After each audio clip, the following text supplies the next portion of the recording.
In this episode of Alaska State Troopers, Let's go back him up here.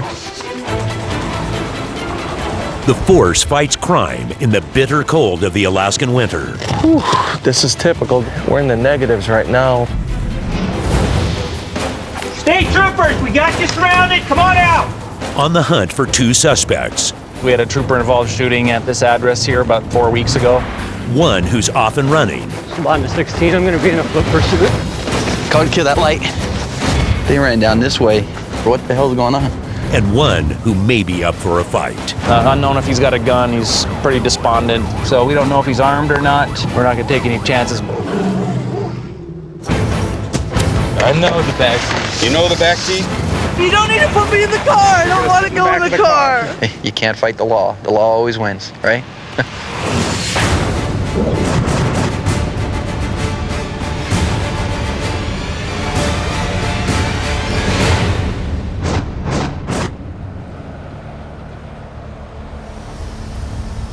Winter in Fairbanks, Alaska. With temperatures hovering at 33 below zero, the subarctic air is brutally cold.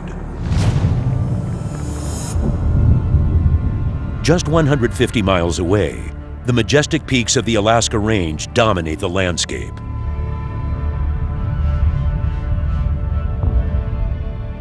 But Fairbanks sits on a relatively flat plain in the heart of Alaska's wild interior.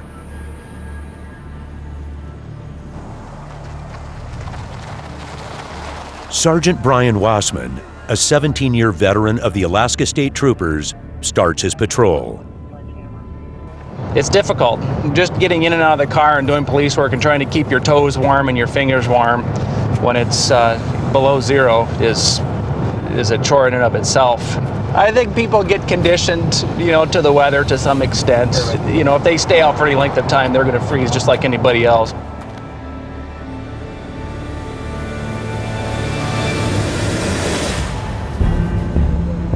A tip comes in that a potentially dangerous fugitive is currently residing in a nearby apartment complex. This guy's wanted for, like I said, it sounds like an assault, and somebody just called in the tip, so we'll go take two troopers over there and see if he's at the residence. This address, anything on this road causes a little bit of anxiety because we had a trooper-involved shooting at this address here about 4 weeks ago. So anytime this street name comes up, it seems to raise a little bit of your level of awareness, I guess, or a little of anxiety.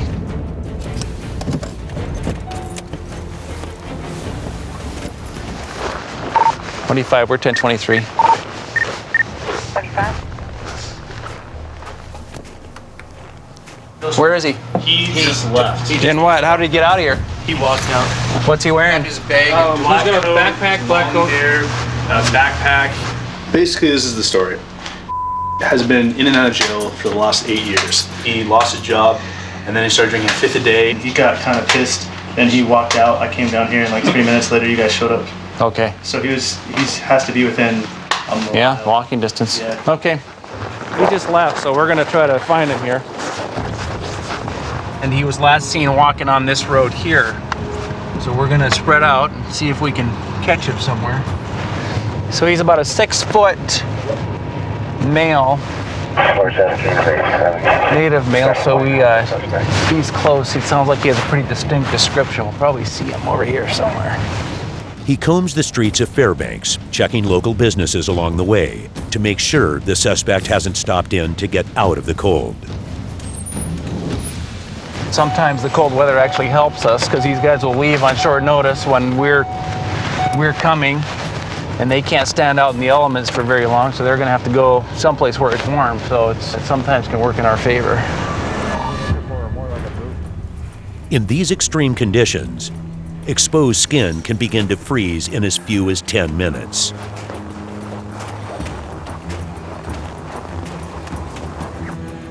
Back in his truck, Wassman spots a man that seems to fit the description.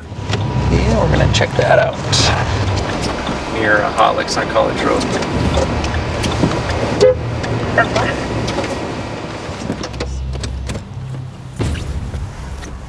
Are you? Okay, yeah, you don't look like him. I'm looking for somebody. That's a white male there.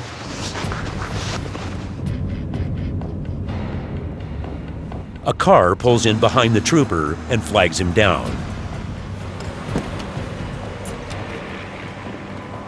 I called in for my brother. Yeah? Are you worried about him or? Yeah, he called my mom and told her that he's ready to shoot himself.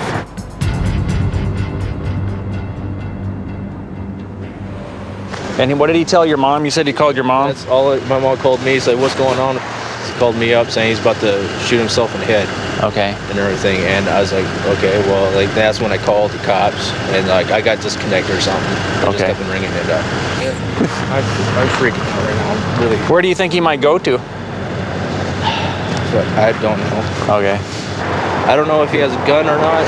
When would he make that call? About 20 minutes ago. Okay. Does your brother have a cell phone? Yeah. You want to try to call him and see if you know, see if he'll tell you where he's at? Everything's gonna be all right. So just let me know where you are so I can come and like pick you up. All right, and we'll do this together. Yes, I do. Come on, don't play around. Where are you right now? He stopped talking to me. He's like, I'm not gonna tell you where you're at. All right. Where do you think he might go to then? He's probably off in the woods somewhere. Okay. He's not stable right now.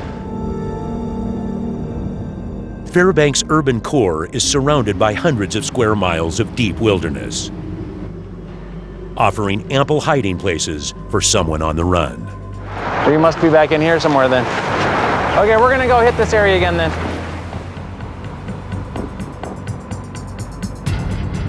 With the stakes raised, the troopers and local police stage an all-out manhunt.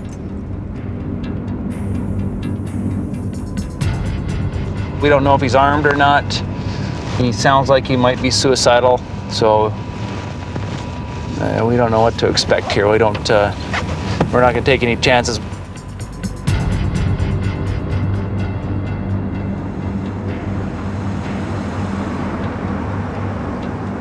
I just received a 21 from an he states he knows the whereabouts of his brother and gave me an address. Okay, does he have any weapons or anything like that? Okay, I'll be right there. All right, his brother is holding them for us over here, so. 11 1060. How's it going? Turn around there. Put your hands in your pockets. All right, do you have any weapons on you or anything? All right.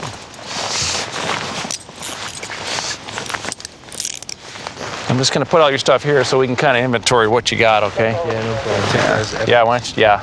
Where'd you take that from? Where was it? I don't know.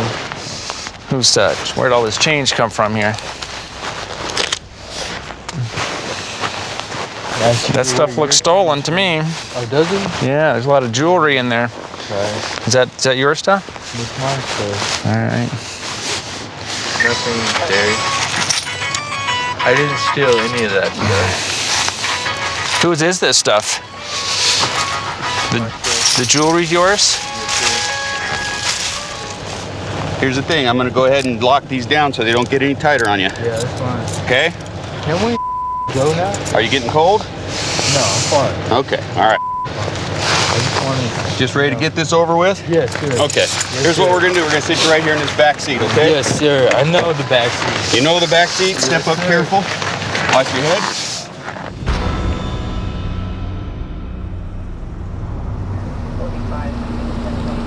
Just as Wassman appears to close this case, he gets another call from dispatch involving a break-in at a residence only a block away. There's a woman that just reported that her back door was open. She hasn't gone in the house yet. This is really close to what we just handled, so I suspect that this guy that was running from us may have gone into her house to get away from us. I just walked home from work. Okay.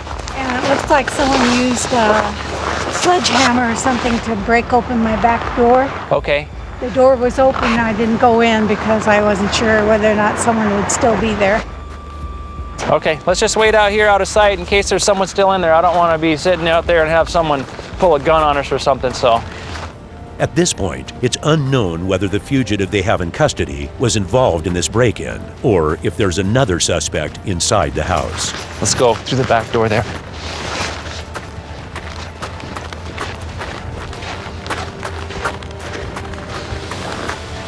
Hold on. 31.5. You want to hold the corners? Ben and I will go in the house. Okay.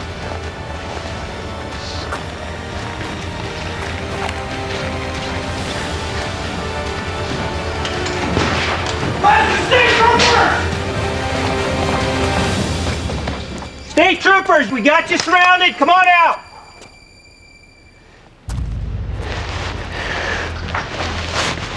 Yep, come in.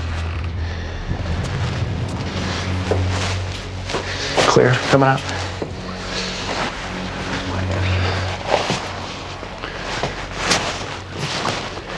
Clear.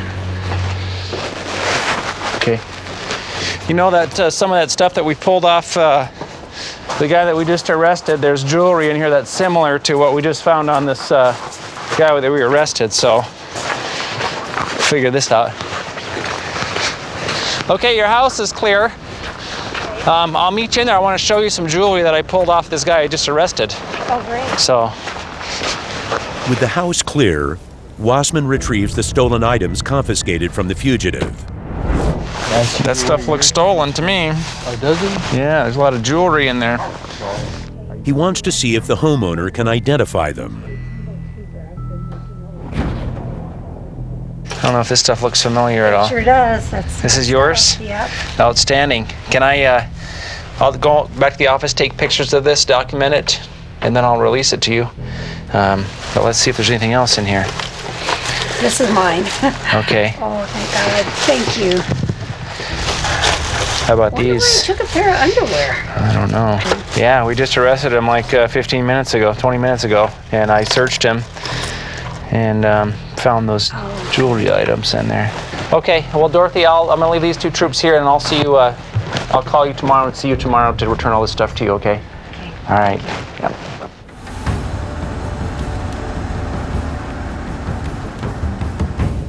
You know, it's sad that she had property damage and some things stolen, but in the big picture, we're pretty lucky that we solved this one, because we don't solve very many, and we got really lucky on this one. Really lucky.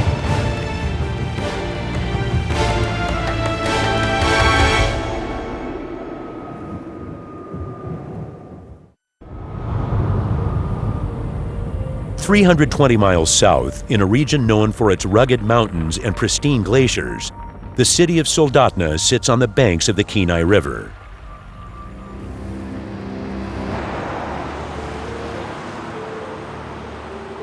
It's here Officer Vic Dillon's on graveyard shift for the Soldotna PD. You got any weapons on you? Guns, knives, hand grenades, rabid squirrels? No. Weapons of mass destruction? Your zipper's down. You're in a car full of guys. What's going on? Dillon's been a cop in Alaska for 8 years. Be out on the road as much as possible. The more you're out on the road, the more you're going to learn. It keeps you out of the office, keeps you active. People in the community see you, they know who you are.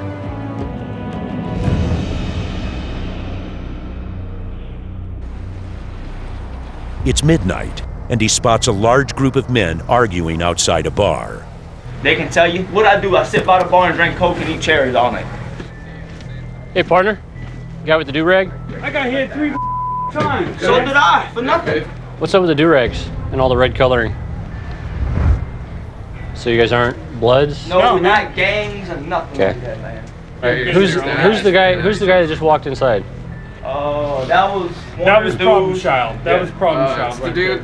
All right, so what do we have going on here? I guess dude hit these guys 3 times, and we can't come outside at the same time here. No, I'm gonna be honest with you, man. He f***ed up my dental work. Let's see. He chipped my really bad. All right. So are you saying you want to press charges against him? Yeah, sure. So you want to go to court and you want to testify that he assaulted you? Yeah, I'll do that. Okay. Because he assaulted me. He detains the first of 2 suspects. All right. Wait right here. Don't move. Waiting. Who did? The other guy that hit me, he just ran off through the woods. Stay right here. I'm going to go run after the guy. On the 16, I'm going to be in a foot pursuit. Heading northbound near the river.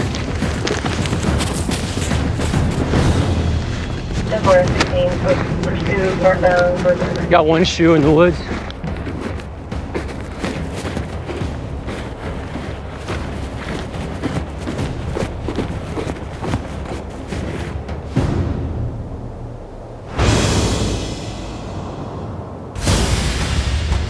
It's 15 degrees as Officer Dillon gives chase into the pitch-black Alaskan night.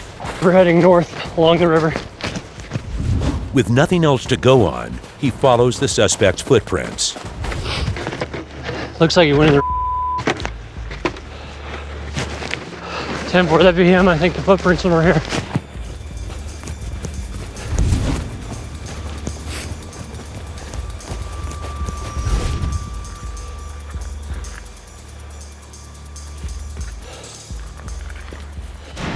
Unless he's up hiding in here somewhere.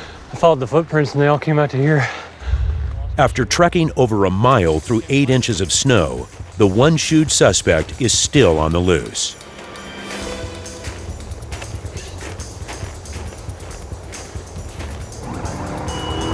Line 1636. Back in his car, Dillon gets word that the state troopers have apprehended the suspect 2 miles away.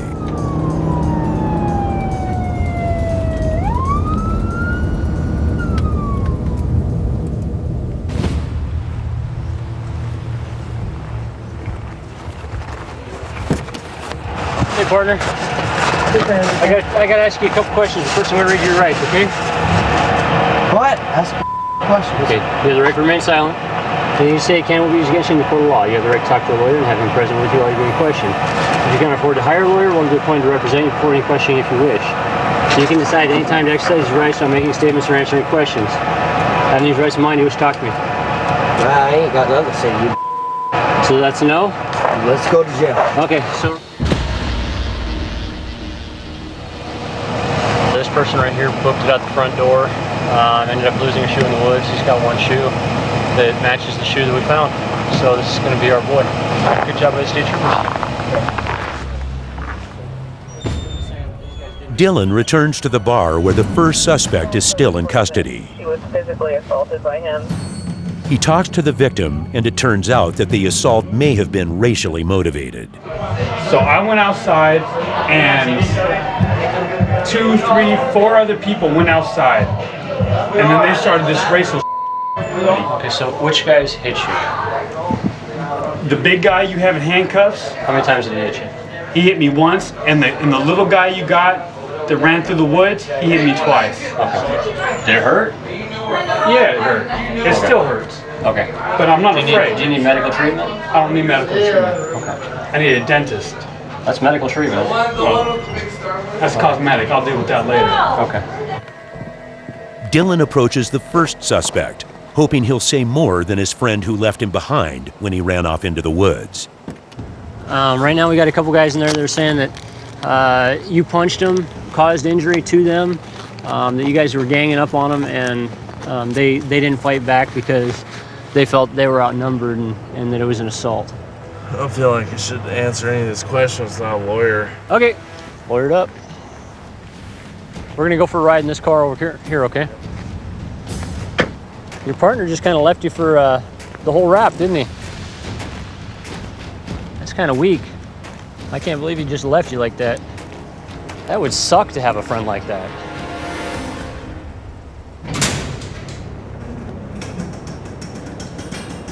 Both suspects are booked into Soldatna's Wildwood pretrial facility. You guys are getting nothing out of me, all right? Record that. Take him back there and talk to everyone. All right, let's go D3. Right now, they're going to be charged with assault and disorderly conduct. Everything ended up pretty good. We got a couple of good witnesses, lots of help from various agencies, and law enforcement wins again.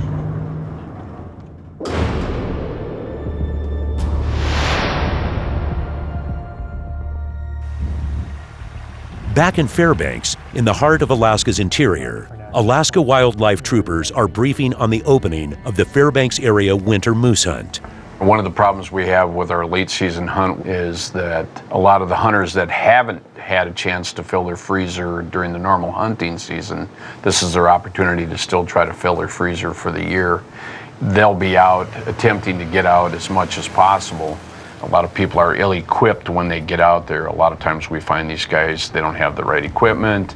They're already experiencing cold weather injuries or issues, and we basically kick into a search and rescue scenario where we actually have to go out and look for these guys, find them. So it's not just law enforcement, but it's also the safety of the people that are out there because of the weather conditions. Sergeant Scott Quist heads up the briefing. That whole foothills section is, I mean, there were a lot of moose killed there in the last 2 years. And I expect we'll have guys going in on Saturday night and some people camping out on moose.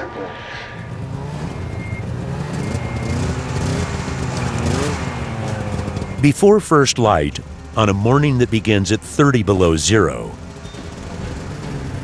Quist heads out on Snow Machine. The hunting grounds are a solid 20-mile ride from the end of the road. The wildlife troopers make their presence known on the ground and in the air. A super cub will spot hunters and moose kill sites and relay the information to Quist on his Snow Machine so he can check them out.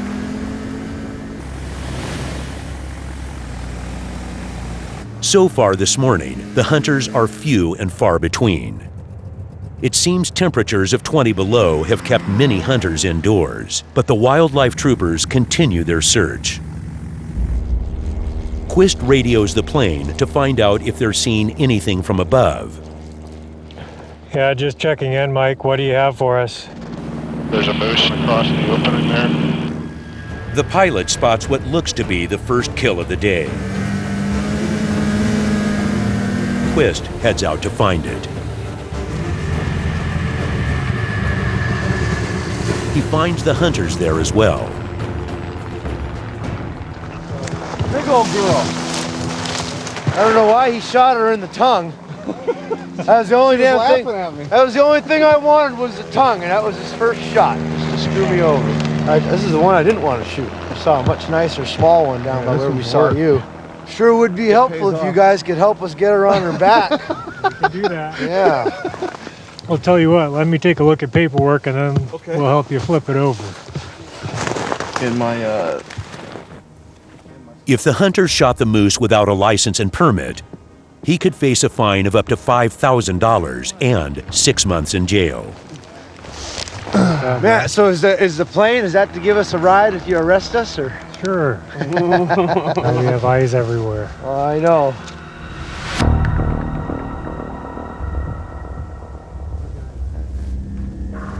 Wildlife Trooper Sergeant Scott Quist uses GPS to make sure the hunters are within the legal hunting area. My GPS says, if I'm reading it right, it says I'm legit. No, we're legal beagle.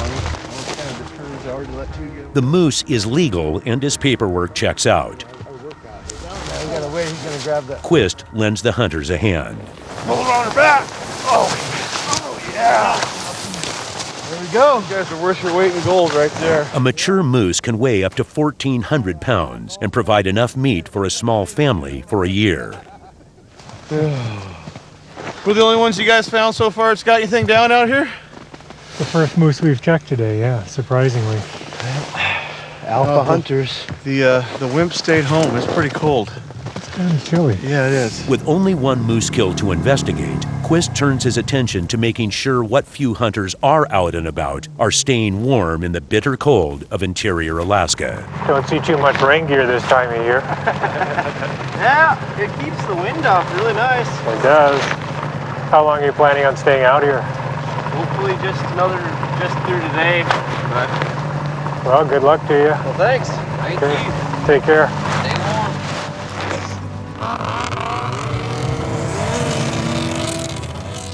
These guys didn't look like they were dressed all that warm to me. Helly Hansons? Yeah, they had rain gear on, which was kind of surprising. Cuts the wind. Not a heck of a lot of wind out here.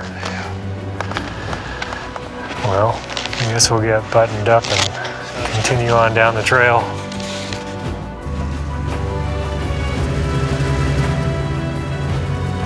The first day of the season comes and goes without incident. And for the wildlife troopers, tromping around the Alaska wilds in sub-zero temperatures is just another day at the office.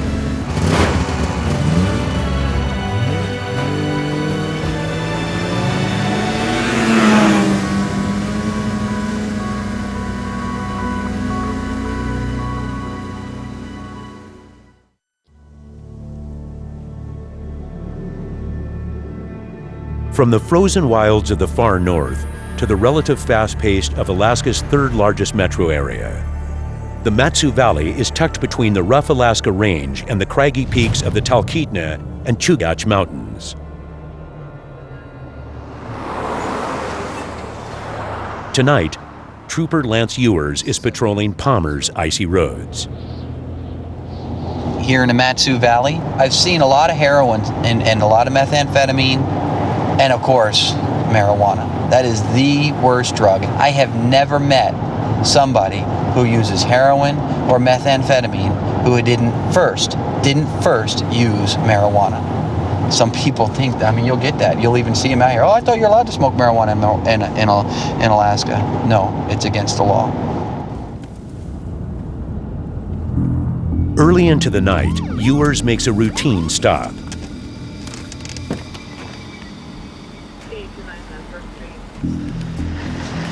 Hello, folks. How y'all doing tonight?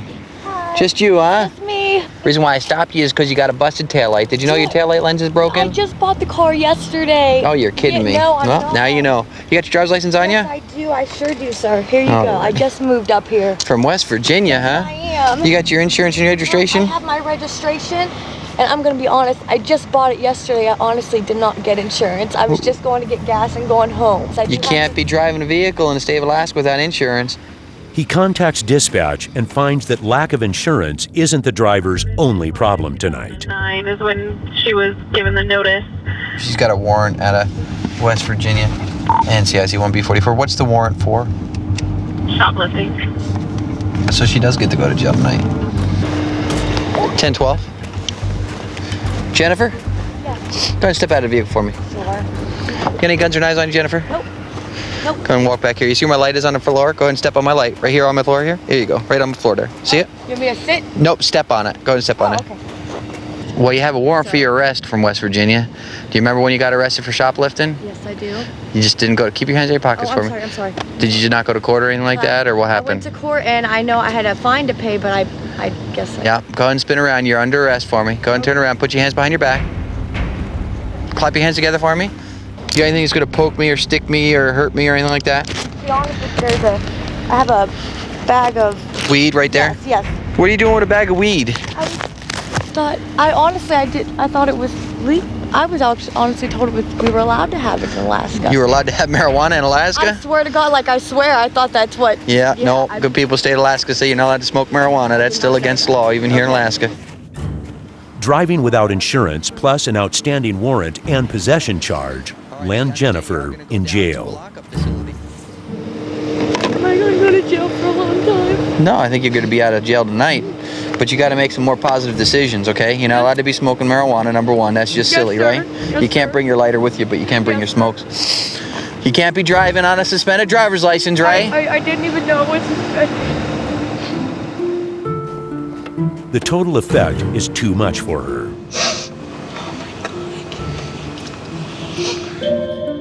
She'll get through it all. It'll just be a lot more painful than it is just playing the ostrich and putting your head in a hole, thinking it's all just going to go away. But it's not. You can't fight the law. The law always wins, right?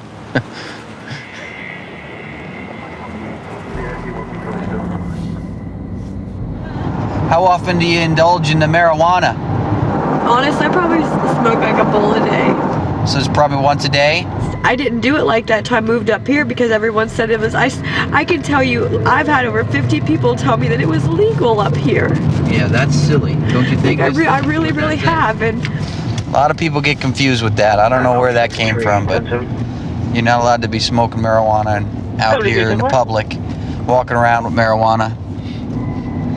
I think people get confused because you're allowed to have a certain amount of marijuana inside your residence in the state of Alaska, and people think that that is a big green light to go and smoke pot and then go out and drive a car, or carry it around and go buy it. And that's simply not the case.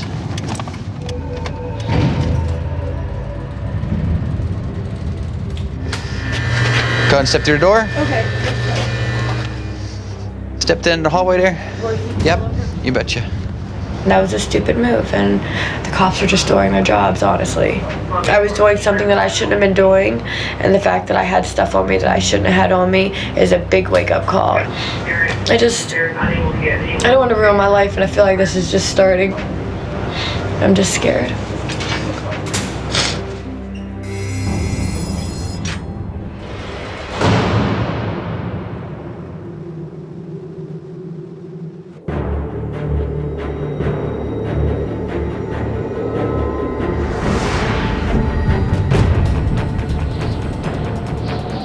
"33 miles north of the Arctic Circle lies the now frozen city of Kotzebue, a hub for the region's surrounding villages.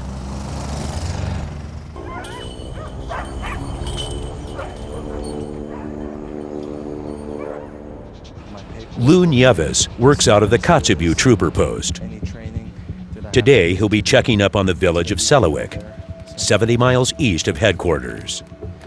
They're not used to having continuous law enforcement there, so this should be pretty pleasant tonight. The trip to Selawik is just a short flight from Kotzebue, but Nieves always goes prepared. With an average December high temperature hovering around 0, troopers here always wear their Arctic gear. We break down a lot with the snow machines out there because it's cold, so I also carry in here the faithful rope, tow rope, and a first aid kit. And it's just this balance of, you can't bring too much because you've got to carry all of it from point A to point B. We're only required to be at the village 3 times a month is the minimum, but these villages just, they require more attention. There's a headset over there for you too if you want. Okay, thank you, sir. In winter, Selawik is accessible only by snow machine or airplane, and the quick flight is safer than the 70-mile ride in sub-zero temperatures. Well, welcome to Selawik. Whew, this is typical. This is we're in the negatives right now. Probably what, -20 or so. Winds died down though, at least, otherwise we'd be really miserable right now. Everyone here, there's some really good people here, and then you have that small percentage that's brewing the homebrew and causing all the ruckus here, and that's why we come out. And the homebrew is really easy to make. Homebrew, you know, they can have a 7% alcohol content homebrew here in about 24 hours. And just about, we have 14-year-old kids that know how to make it out here, so.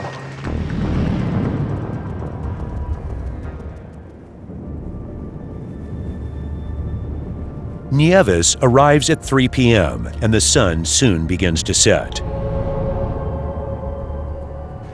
With such close proximity to the Arctic, much of Selawik's winter is spent in pitch-black darkness, with only 2 to 3 hours of light per day. Nieves wastes no time in the village and checks in on a house known for wild parties. We're going to a residence that's actually been on YouTube. It's a residence belongs to a Mr. Percy Clark. He's actually only about 20 years old or so, if I recall, or 19 years old. And he hosts a lot of fight club parties there, and a lot of juveniles that should be in school hang out at his house. So got to make sure that there's no juveniles there doing anything illegal or in possession of anything illegal, and make sure that they're not running any more illegal fights in his home right now.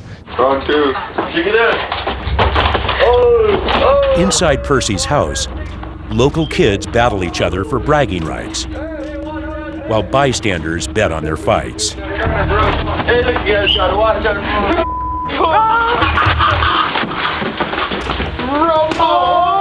It's a violent escape during the dark and harsh Selawik winter.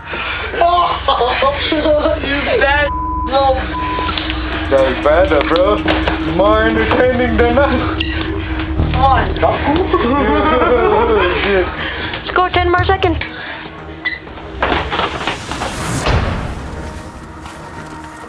Inside, Nieves uncovers the logistics of the Fight Club house.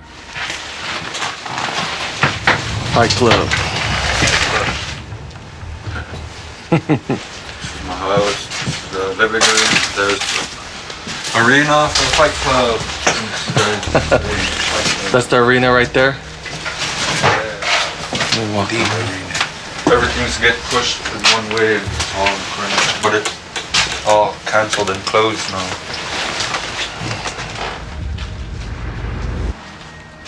Have you thought about redecorating? Yeah. A lot. Does it feel lonely to be here by yourself, or, I mean... Just tired of it. Are you just tired of it now? Yeah, or? I get tired of it, of just seeing the same thing every day. Yeah. Did you just get beat up, too? I'm recovering. Oh, man. From Fight Club, or something else? Percy has tired of living in the Fight Club house and hopes to move to Kotzebue soon to find work. Nice to meet you. Yeah. Well, he's not talking, but it looks like he got beat down pretty damn bad there. You think they jumped him over money or something else?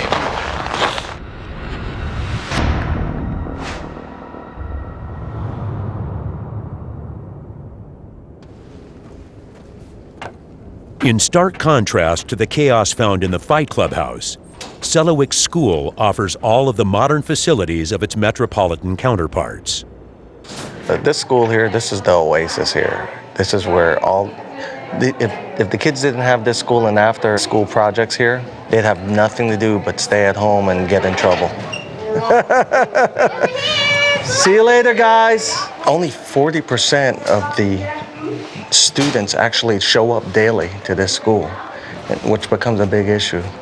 And that's the biggest challenge for the staff here, is to try to encourage the kids to come in, and it's a partnership with law enforcement, because it's one of my jobs when I go and check these homes at night to find these kids that are, still awake at 3 o'clock in the morning and try to figure out what it is that's going on in their lives, to encourage them to get rest and show up to school.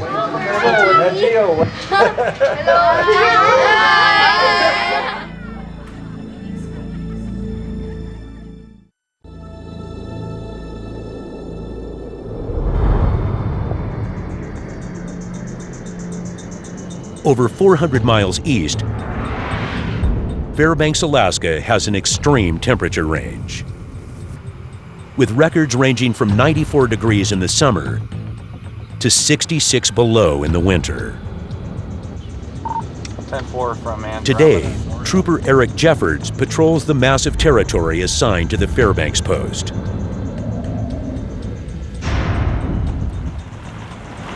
Of the huge area in his jurisdiction, the city's frozen dike system is the most entertaining to patrol.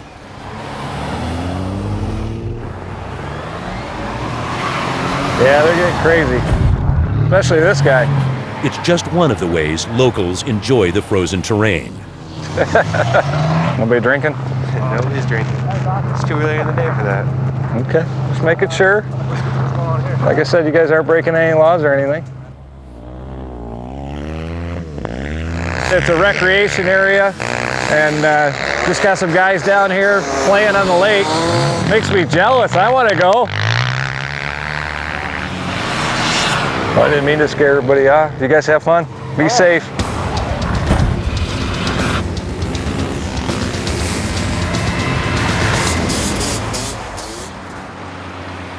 But in Fairbanks, ice is everywhere, and on the city streets, it can be deadly.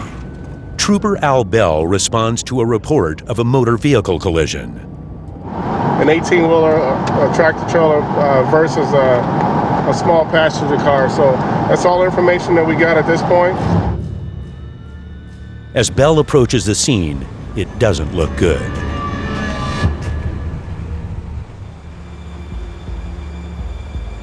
The truck just came out and I couldn't stop. Okay, what happened? And there's a green light and I just kept going and then the truck came out this way. Okay, which way was the truck coming from? Right there. Okay, so the truck was coming from off the off-ramp of the Parks Highway. Was he trying to make a left turn or come straight? I don't know. I saw the trailer. Okay. I look up and I see his truck sliding probably like 10 feet back from that pole. Okay. I think they'll stop up here after he hit me. I jumped out and I can see his truck here. Luckily, both drivers are okay. Unfortunately, this type of wreck is a common occurrence here in February. This time of the year, we have a lot of collisions. It's starting to get warm outside. It's about 12 degrees. I mean, they don't sound warm. The roads get a little slick. A lot of times we come to these collisions and we got people that's seriously hurt. So it's a good thing that nobody was hurt today. And anytime you collide with a big tractor trailer like this, it's always the odds are usually against you. So today, everybody's okay. Tomorrow's another day.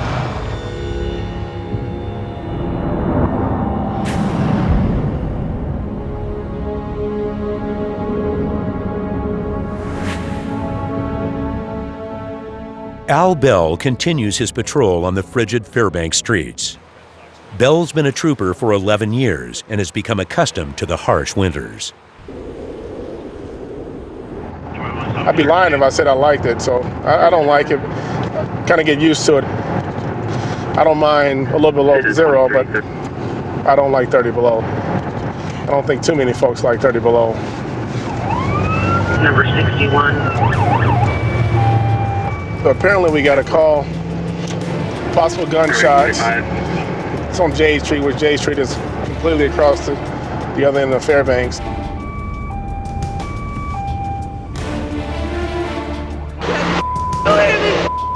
As he's responding to the scene, troopers are already detaining a woman.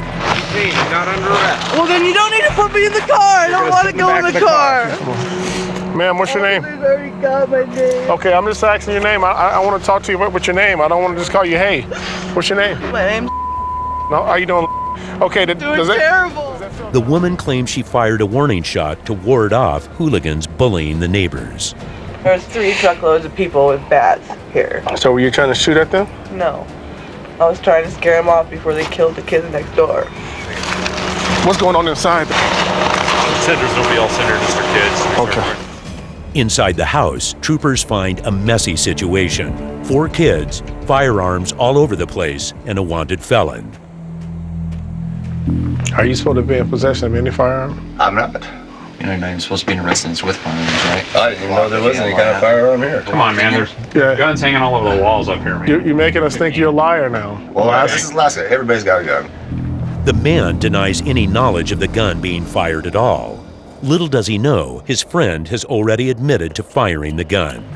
Okay, this is the Glock we got from these folks here. Apparently, this Glock was the Glock that was used to shoot the round. Even after the woman's confession, something doesn't add up. Are we for sure that she shot it? Troopers begin to suspect that the woman is covering for the felon. Is that your boyfriend? No. Is he your husband? No. You got a little reason to believe that he may have shot the gun, okay? But you're saying that you shot the gun? Is that what happened? I don't want to talk to you guys anymore. All right, you don't want to talk to us? Fine. We're going to take you back inside so you can take care of your kids. Is that cool? That would be great. All right, come on in. Let's go back inside. They arrest the man and release the woman. You understand the rights I've read to you? I've had them read to me time. We're going to take the male to the correctional center for the warrant. We allowed the female to stand by here and take care of her kids. There's some alleged issues here with the male and her, and there's some belief that he's the one that fired the weapon, but we don't know that now. So tonight he goes to jail for the warrant, but he gets away with shooting the gun. So sometimes it's kind of that's the way it is. All right. Hopefully tonight will be at peace at this house.